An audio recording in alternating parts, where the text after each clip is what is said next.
സാഹചര്യത്തിലേക്ക് കാര്യങ്ങൾ ചെന്നെത്താനുള്ള സാധ്യത. കാരണം തെരഞ്ഞെടുപ്പിൽ വിജയത്തിന് വേണ്ടിയിട്ടുള്ള പോരാട്ടങ്ങളിൽ ഇന്ത്യൻ നാഷണൽ കോൺഗ്രസ് ഉയർത്തെഴുന്നേൽപ്പിന്റെ പാതയിലും BJP അധികാരത്തിലുമുള്ളപ്പോൾ സ്വാഭാവികമായിട്ടും ഇത്തരം ഈ ചെറിയ കക്ഷികൾ അത് തീരെ അപ്രസക്തമായി തീരുന്ന രാഷ്ട്രീയത്തിലേക്ക് കൊണ്ടുചെന്നെത്തിക്കാനാണ് സാധ്യത. അതുകൊണ്ട് തന്നെ ഇതോടൊപ്പം നടക്കേണ്ടിയിരുന്ന മഹാരാഷ്ട്രയിലെ തെരഞ്ഞെടുപ്പിനെ സംബന്ധിച്ചിടത്തോളം കേന്ദ്ര തെരഞ്ഞെടുപ്പ് കമ്മീഷൻ ഇപ്പോഴും നിലപാട് വ്യക്തമാക്കിയിട്ടില്ല.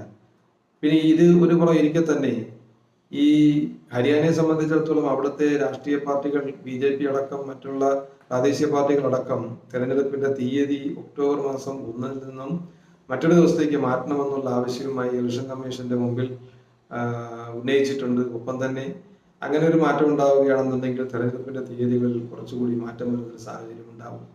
സ്വാഭാവികമായിട്ടും ഹരിയാനയെ സംബന്ധിച്ചിടത്തോളം കാർഷിക മേഖലയിലെ പ്രശ്നങ്ങളും കർഷക ആത്മഹത്യയും കർഷകരുടെ രോഷവും ഒപ്പം തന്നെ